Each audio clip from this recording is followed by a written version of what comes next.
Hello students, मैं Nishu classes में आपका स्वागत करती हूँ। आज का हमारा टॉपिक है लाइंस एंड एंगल्स। ये जो टॉपिक है आज इसका हम सेकंड पार्ट पढ़ रहे हैं। इससे पहले पार्ट में मैंने आपको कुछ इंट्रो दिया था कि what is line, what is ray, what is angle, types of angle, what is vertically opposite angles etcetera. आज हम क्या करेंगे, आज हम थ्योरम से स्टार्ट करते हैं, एक्सरसाइज में पहुँचेंगे हम। तो देखिए, अब अगर आपको वो सारी चीज़ें याद है तो देखिए आगे के क्वेश्चंस आपके लिए बहुत इजी हो जाएंगे। जैसे कि हमने यहाँ पे देखिए फर्स्ट थ्योरम ले रखी है। यहाँ पे क्या लिखा हुआ है, if two lines intersect each other then the vertically opposite angles are equal. Means यदि दो लाइंस दो रेखाएं ये एक दूसरे को इंटरसेक्ट करती हैं, प्रतिच्छेद करती हैं, तो इन्होंने कहा जो वर्टिकली अपोजिट एंगल है, मीन्स ये एंड ये इनके जो ये पेयर बन रहे हैं ये आपस में बराबर होते हैं। ये आपको क्या करना है, प्रूफ करना है। कल मैंने आपको बताया था कि ये बराबर होते हैं, लेकिन आज हमें इसे प्रूफ भी करना है कि कैसे बराबर होते हैं। ठीक है, तो चलिए स्टार्ट करते हैं। क्योंकि आप फर्स्ट टाइम ऐसे क्वेश्चन करेंगे तो करने का तरीका देखिए। सबसे पहले हम लिखते हैं गिवन, दिया है क्या चीज़ आपके पास क्वेश्चन में दी है वो हम लिखते हैं। तो देखिए इन्होंने कहा है if two line intersect each other, means दो लाइनें एक दूसरे को इंटरसेक्ट करती हैं, then the vertically opposite angles are equal. तो जो ये इससे पहले वाला पार्ट है, देन से पहले, वो आपके पास में दिया हुआ है, गिवन है। तो आप लिख लेंगे। आपने सपोज यहाँ पे मान ली कि ए बी और सी डी आपके पास दो लाइंस हैं, ये आपने ले ली और आपने क्या करा, कह दिया कि ये ओ पॉइंट पे इंटरसेक्ट करता है। ठीक है, ये गिवन है आपके पास। आप टू प्रूव, सिद्ध करना है आपको। ऐसे ही लिखना है इस क्वेश्चन को, हमेशा ऐसे ही करने इन क्वेश्चंस को। तो सिद्ध क्या करना है आपके पास में कि एंगल ए ओ सी, देखिए A O C is equal to angle B O D. हम थोड़ा सॉल्व करने के लिए, आपको समझाने के लिए मैं इसको एंगल 1, इसको एंगल 2 कह देती हूँ। तो हमें यहाँ पे angle 1 is equal to angle 2 करना है। ठीक है, और यहाँ पे हम इसे 3 ले लेते हैं, इसे 4 ले लेते हैं, और हमें ये भी प्रूव कर सकते हैं हम angle 3 is equal to angle 4। ठीक है, अब उसके बाद क्या लिखते हैं, उसके बाद लिखते हैं प्रूफ या उपपत्ति। हिंदी में उपपत्ति लिखते हैं और इंग्लिश में लिखते हैं टू प्रूफ। आपको लिखना ही पड़ेगा, ऐसे लिखेंगे तभी आपको मार्क्स मिलेंगे, और मेथड भी यही होता है करने का। अब प्रूफ कैसे करेंगे, देखिए थोड़ा सा ध्यान लगाएंगे। जो टर्म कल मैंने आपको बताई थी बस उन्हीं का यूज़ करते जाना है और आपका क्वेश्चन आराम से सॉल्व हो जाएगा। देखिए यहाँ पे जो कह रहा है कि आपके पास ये इसके इक्वल करना है, तो देखिए हम पहले इन दोनों की बात करते हैं। इन दोनों को होते हुए हम यहाँ पे आएंगे। हमें पता है कि angle 2 plus angle 3 is equal to कितना होगा, ये प्लस ये दोनों मिलके आपको क्या लग रहा है, ये क्या है आपका लीनियर पेयर ऑफ एंगल है, रेखिक युग्म है, इसलिए इन दोनों का सम कितना होगा, 180 होगा। कल बताया था मैंने आपको लीनियर पेयर ऑफ एंगल। तो देखिए इनका जो सम हो गया वो 180 हो गया। क्यों, आप यहाँ लिख देंगे बिकॉज दे आर, क्या है ये हैं लीनियर पेयर ऑफ एंगल्स या रेखिक युग्म, लिखना पड़ेगा ये आपको। ठीक है, अच्छा आपने ले लिया। अब हम यहाँ से आते हैं। देखिए ये एंगल अगर हम इसको देखें कि बी ओ सी जो है, डी ओ सी, ये भी एक स्ट्रेट लाइन है, तो इसलिए ये वाला एंगल और ये एंगल ये भी क्या होगा, 180 होगा, क्योंकि स्ट्रेट लाइन पे ही आपका 180 बनता है। तो देखिए angle 3 plus angle 1 is equal to 180। Reason क्या है, इसका रीज़न भी वही है। अब आप इन दोनों इक्वेशन को देखें ध्यान से, तो इसमें देखिए 3 भी कॉमन है, 180 भी कॉमन है, तो क्यों ना हम माइनस कर दें। इसे इक्वेशन फर्स्ट ले लें, इसे इक्वेशन सेकंड ले लें। तो हम इक्वेशन फर्स्ट में से माइनस कर देते हैं इक्वेशन सेकंड। तो जब हम माइनस करेंगे तो देखिए यहाँ पे क्या हो जाएगा, angle 2 angle 3 minus angle 3 minus angle 1 is equal to 180 minus 180। यहाँ 0 आ गया। देखिए इससे क्या हो गया, कैंसिल हो गया, तो आपका आ गया angle 2 minus angle 1 is equal to इतना। Means angle 2 is equal to, ये माइनस में इधर आके प्लस में एंगल 1। और देखिए एंगल 2 क्या था आपका, एंगल 2 है आपका angle B O D, and angle 1 क्या है आपका एंगल ए ओ सी। देखिए आपकी एक चीज़ प्रूफ हो गई है, और क्योंकि दूसरा भी ऐसे ही है तो आप यहाँ पे लिख सकते हैं इसी प्रकार, इसी प्रकार आप क्या कह सकते हैं, डायरेक्ट कह सकते हैं आप लोग एंगल AOD बराबर एंगल BOC, हैंस प्रूव्ड इति सिद्धम। ठीक है, तो बहुत इजी होते हैं क्वेश्चन, आपको करना आना चाहिए, बस आप थोड़ा सा ध्यान देंगे तो आपके क्वेश्चन आराम से सॉल्व हो जाएंगे। ठीक है, अच्छा आगे देखिए, मैं एक और क्वेश्चन दिखाती हूँ। तो थ्योरम थी आपकी, इंपॉर्टेंट थ्योरम है, एग्जाम में ही पूछी जाती है। देखिए एक क्वेश्चन यहाँ पे आपके पास एक्सरसाइज का दिया हुआ है।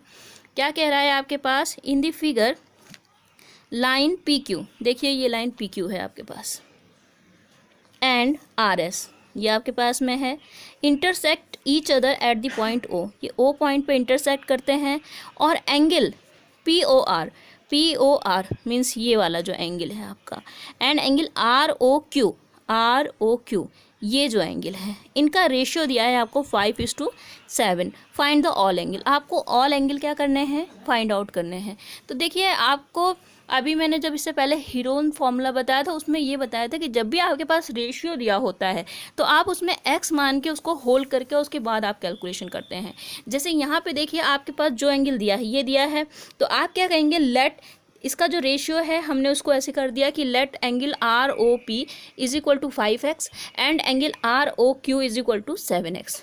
एनी डाउट, शायद कोई डाउट नहीं होगा। अब देखिए ये और ये, क्योंकि ये एक स्ट्रेट लाइन है तो इन दोनों एंगल का सम कितना होगा, 180। अभी आपने पीछे थ्योरम में भी देखा था और उससे पहले भी बता चुकी हूँ आपको। तो इन दोनों का सम 180 आया। इससे आप अगर निकालेंगे तो आपकी x की वैल्यू देखिए 15 आ रही है, और अगर आप 15 यहाँ पे वैल्यू पुट कर देंगे तो एंगल ROP आपका कितना आ जाएगा यहाँ से 75, एंड एंगल ROQ कितना आ जाएगा 105 डिग्री। ठीक है, अब आप ध्यान से देखिए, यह आ गया है आपका 75। तो देखिए इसके जस्ट सामने वाला एंगल भी कितना होगा 75, because they are vertically opposite angle. And यहाँ पे कितना हो जाएगा, क्योंकि ये 105 आया है तो इसके सामने जो होगा वो 105 होगा, क्योंकि ये भी क्या है, वर्टिकली अपोजिट एंगल है, मतलब शीर्षाभिमुख कोण है। तो इस तरह से आप इस क्वेश्चन को सॉल्व कर सकते हैं। बहुत इजी क्वेश्चन है, बस थोड़ा सा आपको समझना है, उसके बाद आप सारे क्वेश्चन सॉल्व कर सकते हैं। बस लगातार आप बने रहिए, जितनी वीडियोस आती हैं आप सारे देखते रहिए, आपका बहुत इजी से आप इन सवालों को सॉल्व कर सकते हैं बहुत आसानी से। अब देखिए एक और क्वेश्चन दिखाया है, आपकी एक्सरसाइज का ही ले लिया है मैंने। In figure line ABCD intersect at point O। देखिए लाइन AB एंड CD, ये AB है एंड ये CD है, इंटरसेक्ट कर रहे हैं at point O। If angle AOC ये angle plus angle BOE is equal to 70 degree, then and angle BOD ये कितना है आपके पास में 40 डिग्री है, ये आपके पास O है। ठीक है, तो फाइंड द BOE, आपको क्या करना है, BOE ये वाला एंगल फाइंड आउट करना है, एंड रिफ्लेक्ट एंगल क्या है COE मतलब ये पूरा एंगल आपको फाइंड आउट करना है। तो देखिए इस क्वेश्चन को करने के लिए कितना आसान है, मैं कुछ 1 2 3 एंगल ले लेती हूँ ताकि कैलकुलेशन थोड़ी सी इजी हो जाए। देखिए सपोज हम मान लेते हैं ये एंगल आपका 1 है, ये एंगल आपका 2 है, ये वाला मैं 3 मान रही हूँ और इधर वाला मैं 4 मान रही हूँ। ठीक है, ये 1 ये 2 ये 3 या 4 हम किसी को भी ले सकते हैं। तो देखिए आपके पास में जो यहाँ पे दिया है एंगल AOC ये वाला, तो ये की जगह मैं 1 लिख रही हूँ, एंगल 1 प्लस एंगल कौन सा दिया है BOE मतलब ये 2 इज इक्वल टू 70 दिया है। ये इक्वेशन आपकी फर्स्ट आ गई। ठीक है, अच्छा साथ में इन्होंने दिया है ये angle BOD angle 3 is equal to आपके पास में 40 डिग्री दिया हुआ है। ठीक है, तो आपको और भी एंगल निकालने हैं, वो हम देख लेते हैं। आपके पास में ये एंगल आपको क्या करना है, फाइंड आउट करने हैं। तो देखिए हम क्या काम करेंगे, हमें पता है जब आपको पता है कि AB लाइन इंटरसेक्ट करती है, क्या करती है, इंटरसेक्ट लाइन किसको करती है, ये CD को, CD लाइन को इंटरसेक्ट करती है, मींस इसके जो वर्टिकली अपोजिट एंगल होंगे वो क्या होंगे, इक्वल होंगे। मींस एंगल 1 किसके इक्वल होगा, एंगल 3 के, यह एंगल इसके इक्वल होगा। तो देखिए जहाँ पे 1 है वहाँ पे आप 3 लिख सकते हैं।